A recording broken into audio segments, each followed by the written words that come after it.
Hello everyone, my name is Fellisia Danali and my student number is 92011 402112019. And today I will present my midterm exam assignment with the article title Discourse Analysis on Mood Structure of Teacher's Talk in EFL Classroom, Qualitative and Quantitative Approach in Educational Research. And our lecturer is Dr. Novalita Francisca Tungka, SSMPD. Now we move into the next slide.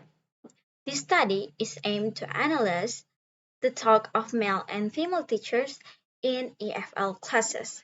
This analysis is intended to find out the realization of mood in teacher's talk, the realization of mood in the teacher's role, and the differences in mood realization between male and female teachers in EFL classes.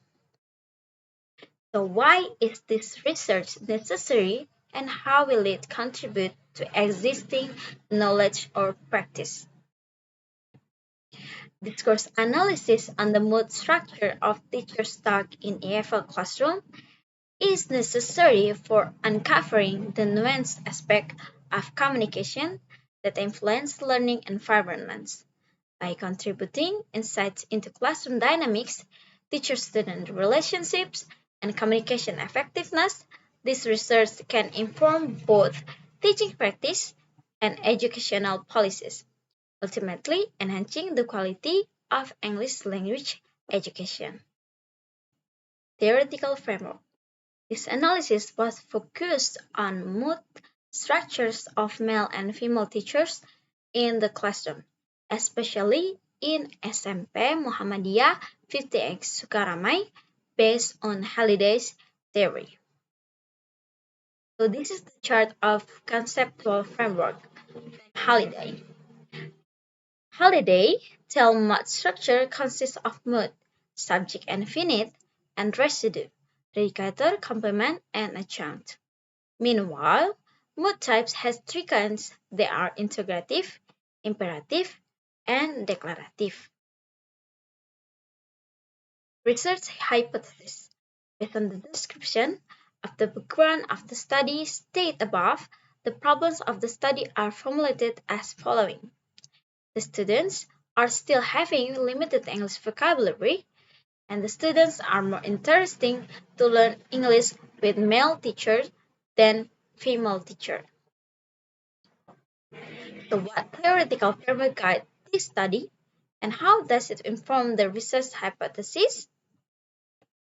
The theoretical framework of a study often provides the foundational concepts, theories, and principles that guide the research. In the context of discourse analysis on mood structure in EFL classroom, the theoretical framework could be drawn from relevant mood structure theories and constituent mood theories. Research approach. This study using descriptive qualitative study.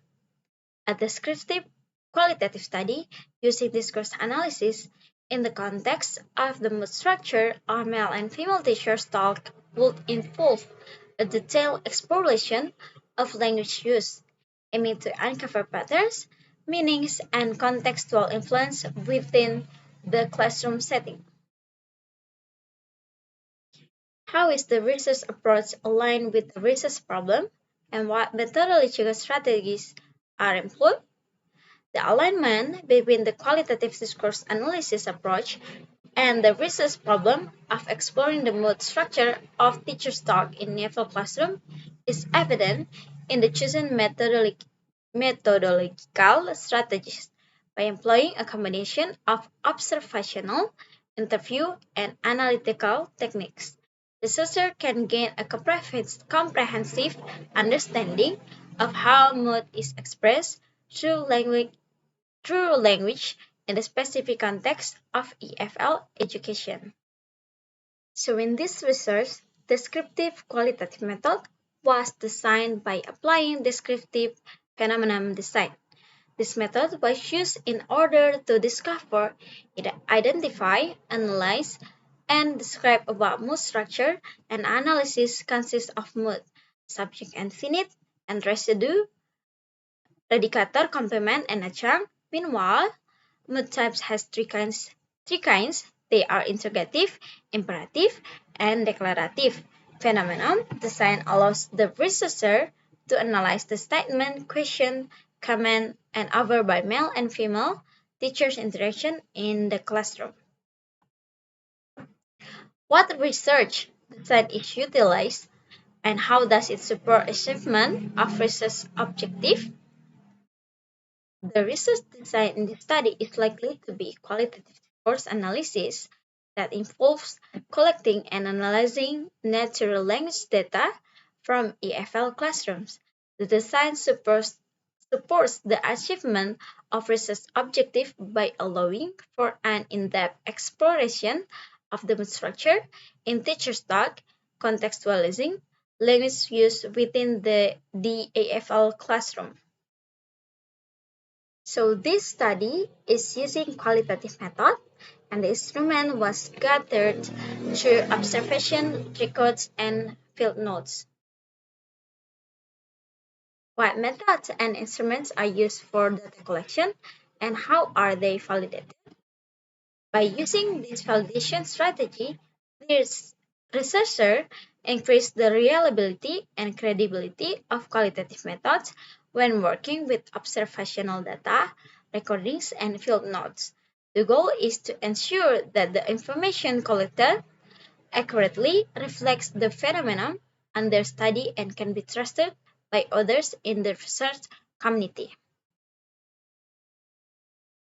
Which data analysis methods are employed and how they facilitate the interpretation of findings?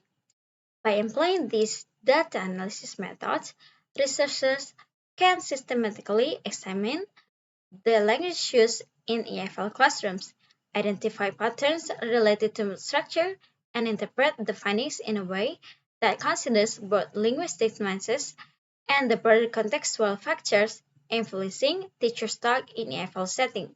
The combination of these methods enhances depth of the interpretation process in discourse analysis.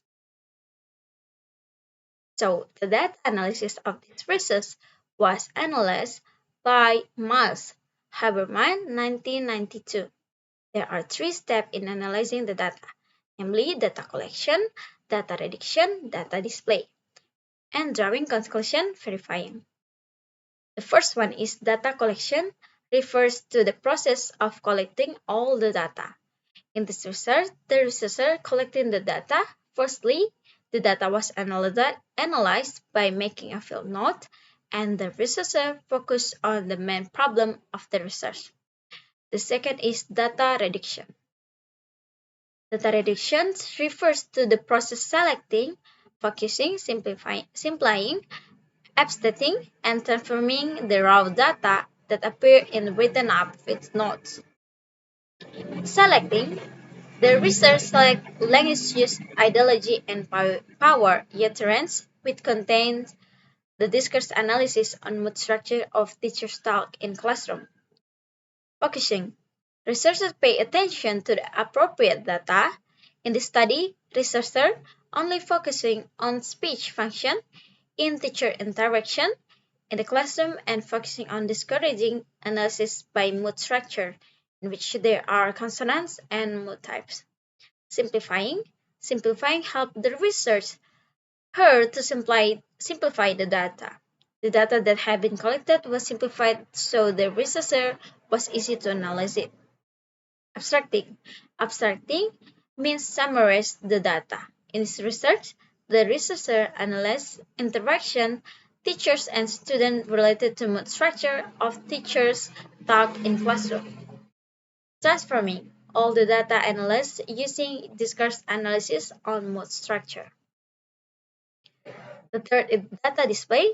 The data is displayed in a series of the following charts that map all critical paths, decision points, and supporting evidence that arises from making data for each side. The last one is conclusion. During verifying, the final step is conclusion drawn continuously through the course of the study. This process is part of answering the question.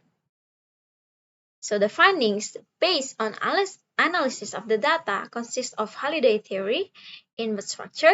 There are three types of mood, such as declarative mood, interrogative mood, and imperative mood. The finding of a discussion was based on speech function, such as 48 statements, 43 interrogative sentence, 22 command sentence, and 3 offer sentence. The data were obtained from interaction between the male and female teacher, the student, and the result of teaching and learning process. The total of clauses are 116 clauses in teachers' utterance. The realization of speech function in interaction classroom was found the same realization, namely statement, question, and comment.